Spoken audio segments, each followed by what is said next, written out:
Good evening all, it's Miss Gigi here in our classroom again. Sorry this review has come so late, I have had a very busy day at work.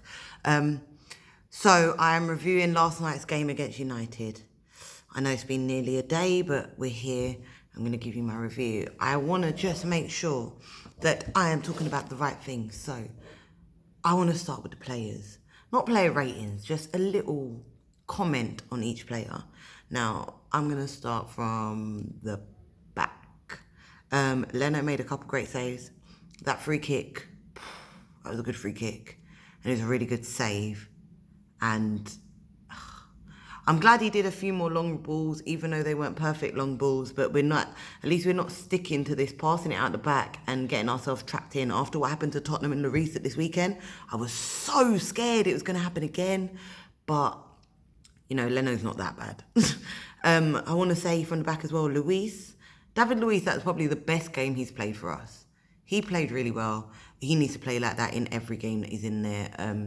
I was obviously concerned with our whole back defensive line and everything, but Luiz did really well. Also shouts out to Callum Chambers because my guy, I'm so glad he came back to the United match and had a really good game, because if he didn't, I'd be fuming basically. It was a shame and it was unfair that he was out for so long because of a game against United and blah blah blah blah. But these few games he's been back, is it 4 games he's been back now? He's been fantastic. And I'm so proud of him.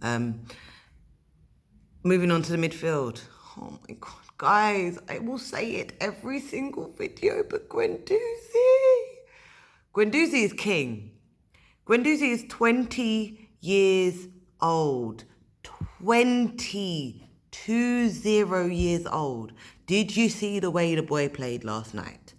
The man put in all the oomph and heart and effort that you expect from a captain, cough, cough, Xhaka. I'm so proud of that boy. I'm so proud of him. He's gonna be amazing, and I can't wait to watch him grow. He played so well. He was everywhere you wanted him to be, and even where you didn't expect him to be. Oh my God, I wanted him to get that goal. And I think this is what I'm going to move on to as well. Saka. It should have been Saka's goal, and then it should have been Guendouzi's. One of them should have got it, and then we would have... Oh, I was screaming internally, and I'm screaming a little bit on the outside too. But basically, as I say all the time, Guendouzi is amazing, and if you say anything different, then you're an idiot. And then, Saka. 18-year-old baby. He's a baby. He looks like he's about 5. He is fantastic. He put in a show and a half against United yesterday, and I was so proud of him. It was so good. He played so well, and there's another thing that Guendouzi did, but they both played so well that it forced United to make certain fouls. It forced United to feel nervous and change the way they play it, and I'm so glad. Arsenal's future is really bright. It just depends on how far we're going to get there. Once we do have the likes of Guendouzi and Willock and Nelson and Saka and all these other under 25s, anyone under the age of 25, 24, and they're playing the way they are now, give them 2-3 years, they're going to be amazing. Talking of which, in 2-3 years, I expect to see Guendouzi as captain, because our current captain, he wasn't doing anything. I barely noticed his presence for so long. Were you even there, mate? And look, I'm not going to talk about the goal. I'm not going to talk about it, because we can all rant and rave as much as we want about how you would expect him. Why would he duck? I know it got slightly deflected, but in general, if you think to me, I'm a logical person. I think if you think the ball is going to go here, rather than bend your head and make it go there, just take it in your chest. Or if you think it's going to go higher, you jump, whatever. But, it's not easy to say that when you're in that situation. It's just that we expect better. We have high expectations as Arsenal fans, even though we're not necessarily a team that deserves high expectations at the moment. But we're going to move on from that. We're not going to think about that. Yeah, we're not going to think about that. All I can say is at least we didn't lose. I know it's not a good mindset to have, and I know it's not good to feel kind of happy about not losing, but at least we didn't lose.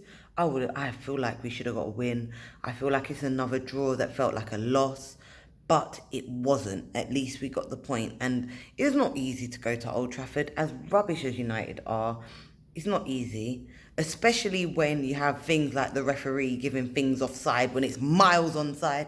Oh, anyone would think that we're back to Fergie days with the flipping United corruption. We definitely deserved a lot more. They definitely deserved players sent off. There's definitely a lot wrong, but we also didn't have that quality in front of goal. We also didn't do enough to make sure that we won it regardless of poor refereeing or bad tackles, etc., etc. But I'm trying not to get too deep into it. It's a day later now. I'm making this a quickish review. Look, we're looking about going forward now. We've got a game on Thursday. And I know there's some questions at the moment about who's going to be available to play. But we've got a game on Thursday and we've got a game on Sunday. Those next two games, in fact, all the games until November, I think until we play Leicester, we have games that we should be able to win. Even us who are not playing. Don't mind me, that's my school bell telling me I'm in school too late because, yes, I'm still in my classroom, guys. Yeah, as much as we aren't playing great, we're still getting the results most of the time that we need. So we should, hopefully, realistically, win because we're at home for most of the games as well. So I hope from Thursday onwards, we're on a winning streak. I want to see, 4 or 5 wins in a row. And I hope for the best because if we keep Guendouzi playing well, if we keep Oba playing well, if we keep having Saka on, if we keep bringing on the likes of Willock and Nelson who are going to play well, if we play the right midfield, Emery play the right midfield, it's hard because he's made Xhaka captain, but play the right midfield, then we should be able to do something. I cannot guarantee consistency, guys. I'm so sorry, but as you can see, I'm at work at this time of night. I can't always do a review and a preview, but I'm going to try and do as many Twitter videos as possible. So do make sure you follow my Twitter at MissGigi_AFC. Make sure you still subscribe to this YouTube because when I do drop a gem of a video, you want to be able to see it. And I will see you guys before Thursday. Hopefully, I'll be able to do another Twitter video for it. Until then, have a good week, guys.